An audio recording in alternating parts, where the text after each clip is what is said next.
Երբ նա առաջին անգամ ոտք դրեց հայկական լեռնաշխարհի քարքարոտ հողին, զգաց, թե ինչպես երակների մեջ աշխուժացավ արյունը։ Այստեղ են իմ արմատները, մտածեց նա։ Պատահական մի քամի իմ արմատներից մի փունջ նետել է մի այլ երկիր, ուր մեծացել արմատացել եմ ես։ Ահա ինչու ես մասնատված եմ։ Երկու տարբեր կեսերից ստեղծված մի ամբողջություն։ Մեկ հայ, մեկ շվեյցարացի։ Երբեմն ես մեկն եմ, երբեմն մյուսը։ Այս մտքերով տարված նա քայլում էր Երևանի հրապարակով, երբ բախվեց մի հայուհու, որին չէր նկատել։ Գլուխը բարձրացնելիս բացականչեց. «Ներեցեք, տիկին»։ Տիկնոջը զննելիս թևատակի գրքերը վայր թափվեցին ու ցակուցրիվ թափվեցին գետնին։ «Ջուլիետ,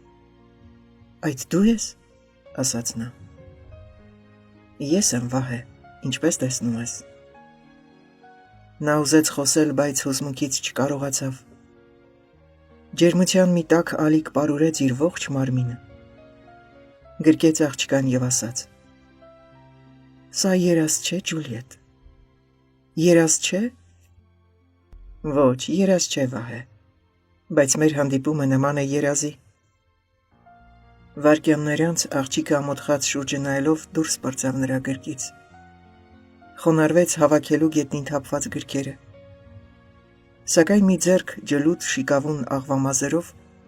բարձրացրեց նրան և ասաց. «Թող ես ինքս, չկեղտոտես ձեռքերդ»։ Հանդարտվելուն պես Վահեն մատնացույց անելով Արմենիա հյուրանոցն ասաց. «Այնտեղ է իմ ժամանակավոր կացարանը»։ «Ես պետք է գնամ», ասաց աղջիկը, «ինձ սպասում են տանը»։ «Չեմ ուզում քեզ կորցնել», ասաց Վահեն, «տուր հեռախոսը համարդ»։ «Չեմ կարող, ես ազատ չեմ»։ «Ահա իմը», ասաց Վահեն, «խնդրում եմ, շուտապույտ ինձ զանգահարիր»։ Հրապարակում քայլող անծանոթը շվեյցարացի բանաստեղծ Վահե Գոդելն էր, որի բանաստեղծությունները թարգմանել էինք ես և Արևշատ Ավագյանը։ Դա Պետհրատի կողմից հրատարակված մի փոքրիկ գրքույկ էր, ուր զետեղված էին նրա բանաստեղծությունները հայերենով։ Ես այն ժամանակ չգիտեի, որ Վահե Գոդելը Շվեյցարիայում հայտնի բանաստեղծ է։ Իմիջիայլոց, Վահե Գոդելը շվեյցարացի լեզվաբան հայագետ Ռոբերտ Գոդելի և պոլսահայ Մելինե Փափազյանի որդին է, դերասան ռեժիսոր Արմեն Գոդելի եղբայրը։ Հետագայում իմացա, որ նա ֆրանսերեն է թարգմանել Քուչյակի, Դանիել Վարուժանի ստեղծագործությունները։ Տպագրել է մի գրքույկ «Տարօրինակ երկիր» վերնագրով, որի մեջ կան իմ Ջուլիետ Գրիգորյանի, Պարույր Սևակի, Դավիթ Հովհաննեսի, Արևշատ Ավագյանի, Հենրիկ Էդոյանի, Ռազմիկ Դավոյանի և ուրիշ ժամանակակից բանաստեղծների գործեր։ Մի շաբաթ անց Աջափնյակի իմ բնակարանում հնչեց հեռախոսի զանգը։ Վահեն էր։ Կարկամած չգիտե ինչ խոսել։ Ամուսինս դա նկատեց։ «Ո՞վ է», հարցրեց նա։ Ես անկեղծորեն նրան պատմեցի հրապարակում Վահե Գոդելի հետ իմ պատահական հանդիպման մասին։ Նա նայեց դեմքիս և ասաց. «Դու վայրենի ես ինչ է, հրավիրիր մեր տուն»։ Ապա ձեռքիցս վերցրեց լսափողը և շատ սիրալիր խոսեց նրա հետ։ Հրավիրեց մեր տուն ճաշի։ Ես զարմանքից քար էի կտրել, քանզի գիտեի նրա խանդոտ բնավորությունը։ Վահեն սկսեց հաճախակի մեզ այցելել։ Նրանք ժամերով միասին շախմատ էին խաղում, անտեսելով իմ ներկայությունը։ Ինձ զարմացնում էր նրանց ջերմ մտերմությունը։ Ես զայրույթից չգիտեի ինչ անել։ Սկսեցի երկուսին էլ ատել։ Աչքերիս առջև կատարվում էր մի ներկայացում, որի դերասանները վարպետորեն խաղում էին իրենց դերերը, անտեսելով այդ ներկայացման հեղինակին՝ ինձ։ Ամուսինս Վահեին այնպես էր հմայել և պահել իր տեսադաշտում, որ վերջինս մեղավոր հայացքով նայում էր ինձ և առանց բառերի ասում. «Ներիր ինձ, Ջուլիետ»։ Մի շաբաթ անց Վահեն մեկնեց։ Նա շատ տխուր էր։ Տխուր էինք և մենք։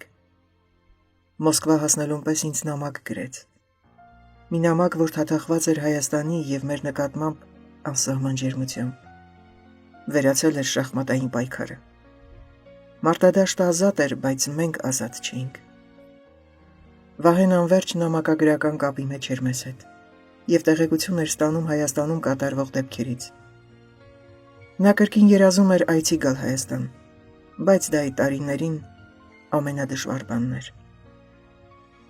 1974 թվին Ֆրանսիայում հիմնական ապրելու իրավունք ստացանք, քանի որ ամուսինս ֆրանսահայ էր, ծնվել էր Փարիզում։ Նա երազում էր վերստին տեսնել իր ծննդավայրը, չէր կարողանում մոռանալ իր մանկության երջանիկ օրերը։ Նա եկել էր Հայաստան, երբ դեռ շատ փոքր էր։ Մեր տանը միշտ երգում էր ֆրանսերեն երգեր։ Անգիր արտասանում Լամարտինի և Վիկտոր Հյուգոյի բանաստեղծությունները։ Ես զարմանում էի նրա արտակարգ հիշողության վրա։ Ես երջանիկ էի, քանզի ապրում էի մի մարդու հետ, որին կապված էի հոգևոր կապերով։ Երբ զույգերի մեջ փոխադարձ հասկացողություն կա, հոգսի բեռը տանելի է դառնում։ Վահե Գոդելը շարունակում էր ինձ գրել։ Երբ նա իմացավ մեր տեղափոխության մասին, անչափ ուրախացավ, ու երբ առիթ էր ունենում Փարիզ այցելելու, զանգահարում էր։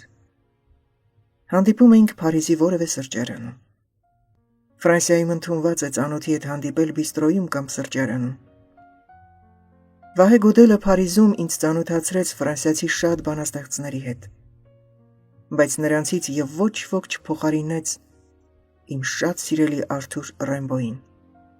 որի խենթ ազատ մտածողությունը ոչ մի պայմանականության չի ենթարկվում։ Իսկական ճշմարիտ անհատականություն, բուռն անկեղծ հոգի։ Ամիսներ հետո նամակ ստացա Վահե Գոդելից։ Նա մեզ հրավիրում էր իր տուն, ծանոթացնելու իր ընտանիքին։ Ամուսինս մերժեց, չէր կարող գալ, զբաղված էր։ Խնդրեցի հարևանուհուս Անահիտին ընկերանալ ինձ։ Գեղեցկուհի չքնաղ Անահիտը եգիպտական հայուհու Թուխմաշկով Կլեոպատրայի գեղեցկությունն ուներ, բայց քանի որ բռնակալ եղբայր ուներ, չգիտեր ոնց բացակայեր տանից։ Սկզբում տատանվեց, բայց հաջորդ օրն ասաց. «Գալիս եմ, ինչ ուզում է թող լինի»։ Նմանը միշտ գտնում է իր նմանին։ Նա էլ ինձ նման սիրում էր անակնկալներով լեցուն կյանք։ Հաջորդ օրվա լուսաբացին մենք կանգնած էինք Ֆրանսիայի և Շվեյցարիայի սահմանին։ Այ քեզ զարմանք։ Ինչ սահման էր դա։ Ոչ զորախումբ կար, ոչ հսկիչ, ոչ փշալար, ոչ անցակետ։ Միայն երկու երիտասարդ շվեյցարացի հպանցիկ նայեցին մեր անձնագրերը և ասացին. «Բարի ճանապարհ»։ Ես զանգահարեցի Վահեին, ասելով, որ ժամանել ենք Շվեյցարիա։ Նա անմիջապես եկավ և մեզ ուղեկցեց այն հյուրանոցը, որը նախօրոք պատվիրել էինք Ֆրանսիայից։ Հաջորդ օրը կեսօրին թարմացած, գեղեցկացած հանդիպեցինք Վահեին։ Անահիտին տեսնելուն պես Վահեն ինձ ասաց. «Ճիշտ և ճիշտ տղայիս Ռոլանի տարիքին է։ Ինչպես կուզեի նրանք սիրեին միմյանց և ամուսնանային»։ Տանդուռը մեր առջև բացեց լուրջ դեմքով, խիստ դիմագծերով մի կին, Վահե Գոդելի կողակիցը։ Վահեի պայծառ կենսուրախ նկարագրին հակառակ նա մի այլ բնավորությամբ անձնավորություն էր։ Սենյակի անկյունում նստած էր Ռոլանը, հոր նման կենսախինդ մի տղա, հազիվ 20 տարեկան լիներ։ Անահիտին տեսնելուն պես աչքերը ուրախությունից փայլատակեցին։ Ես նայեցի Վահեին։ Նա ինձ աչքով արեց, որ նշանակում էր նետը հանդիպել է նշանակետին, այսինքն ջահելները համակրել են միմյանց։ Ռոլանը վերցրեց իր կիթառը և սկսեց նվագել։ Նա արտակարգ գեղեցիկ երիտասարդ էր, հոր նման շեկ մազերով, նուրբ, եվրոպական դիմագծերով։ «Տղաս երաժիշտ է», ասաց Վահեն, ու պատմեց փոփ մյուզիկ մի խմբի մասին, որը ղեկավարում էր Ռոլանը։ Անահիտը, ինչպես եգիպտական թագուհի Կլեոպատրան, փայլում էր երջանկությունից։ Նա այնպես էր խանդավառված իր սպիտակ շրջազգեստի մեջ, որ կարծես եկեղեցի շտապող հարսնացու լիներ։ Հաջորդ օրը Վահեն մեզ տարավ շվեյցարական ռեստորան։ Ռոլանը նրա հետ չէր։ «Երևի ընկերուհի ունի Ռոլանը», հարցրեցի ես։ «Չգիտեմ», պատասխանեց Վահեն։ 2 օր Շվեյցարիա մնալուց հետո մենք վերադարձանք Ֆրանսիա։ Բաժանվելիս Անահիտն ինձ ասաց. «Գնում եմ տուն, իմ բաժին դառը հաբը կլլելու»։ Եղավ այնպես, ինչպես նա մտածում էր։ Եղբոր հարվածներից թուլացած նրա կամքը տեղի տվեց։ Նա առանց սիրելու ամուսնացավ լրջաբարու մի երիտասարդի հետ, որը սիրը հրված էր նրան։ Ռոլանն էլ իր հերթին ամուսնացավ մի ռուս աղջկա հետ, որին Վահեն դեմ էր։ Մեր ճակատագրերը հաճախ մենք չենք տնօրինում։ Հանդիպում են մարդիկ, նույնիսկ մեր հարազատները, որ մեզ խանգարում են երջանիկ լինելու համար։ Վահե Գոդելը, որ այնքան երազում էր իր տղային հայուհու հետ ամուսնացնել, ոչինչ չկարողացավ անել։ Ահա այսպես վերջացավ Շվեյցարիայում Վահե Գոդելի հետ մեր հանդիպման պատմությունը։